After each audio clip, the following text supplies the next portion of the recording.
I woke up this morning winning. Do you have any idea what it's like to wake up as the Dizzle? I've got 1.6 billion people flagging everything I post. I've got the YouTube trust and safety team, a bunch of spoiled narcissists crouching in the safe spaces of their ivory towers, calling everything I say hate speech.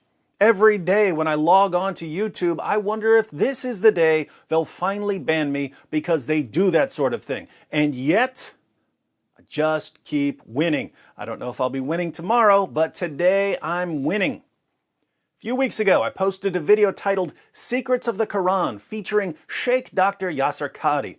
It was just a bunch of clips of Yasir Qadhi saying that Muslims aren't ready to hear the truth about their book. And every time Yasir Qadhi said that the preservation of the Quran shouldn't be discussed in public, I had Jack Nicholson shout, "You can't handle the truth!" Because that's basically what Yasir Qadhi was saying.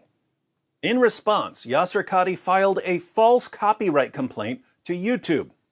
Maybe he thought I didn't know that I'm allowed to use those clips because of the fair use doctrine. Maybe he thought I just wouldn't be willing to go to court over this.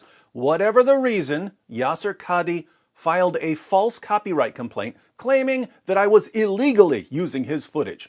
Fun fact, everyone, you're allowed to use clips of another person's video in order to criticize it. Sorry, Yasir Qadhi, but I ain't your dimmy. Never have been, never will be.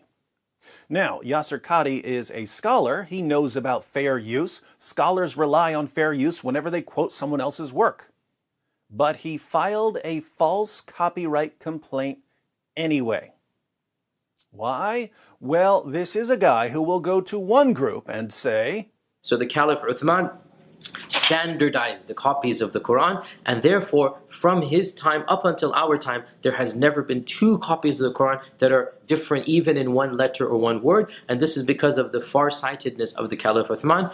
And then go to another group and say, and when we say the various different ways to recite the Quran, we are not talking about different voices or different styles. We're talking about slight differences in pronunciations, slight differences in letters, especially those who have been exposed to some of our brothers who live in Algeria or Morocco or other North African countries. They recite the Quran in a slightly different way. Not just a voice or not just a speaking style, but also changes in letters and words and harakat. Did you catch that? Every copy of the Quran since the time of Uthman is completely identical in every way, right down to the letter. Same story we've been hearing for years. From his time up until our time, there has never been two copies of the Quran that are different even in one letter or one word. And yet, oddly enough, there are different Qurans even today, with different words and different letters. They recite the Quran in a slightly different way. Not just a voice or not just a speaking style, but also changes in letters and words and harakat. This is what we call lying. To my Muslim friends who are watching, why don't you care at all that your scholars lie to your faces? Why doesn't this bother you? The more they lie to you, the more you love them. What kind of religion turns its scholars into compulsive liars? Well, at some point, some of these Muslim scholars who built their careers upon pillars of lies because they know that their followers will never, ever call them out for their lies, suddenly realized that there are people like me and Jay Smith and Hatun Tash and Islam Critiqued and the Apostate Prophet and Abdullah Samir and a bunch of others who will call them out for their lies. They now know that they can't keep going to one group of Muslims saying one thing and then going to another group of Muslims and saying something completely different, because we'll put the clips together and expose them as liars.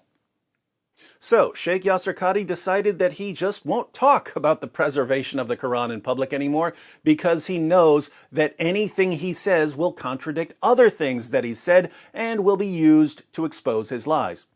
But even his refusal to discuss the preservation of the Quran was used against him, and in a panic, he filed a false copyright complaint. I submitted a counter notification and said that I'm willing to go to court over this, and this morning, YouTube said, "Dear Act 17 Apologetics, In accordance with the Digital Millennium Copyright Act, we've completed processing your counter notification. The following videos have been restored, unless you have deleted them. And that's the video that Yasir Qadhi had taken down. So, it's back up now. Winning. Yasir Qadhi lost. Unfortunately for him, this isn't over. When people pull dirty stunts like this, I suddenly come up with some special project. After Nabil died, I got hundreds of messages from Muslims saying, seeking Jesus, finding cancer. That gave me a burst of creative energy, and we put together the epic series, Islamicize Me.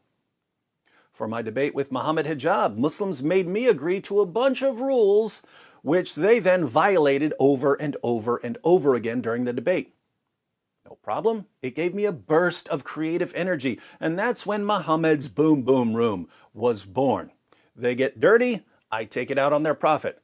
Then they get mad at me for going after their prophet, so they get dirty again, which makes me go after their prophet even more, which makes them even angrier, and so on. We've got an awesome feedback loop here, my friends.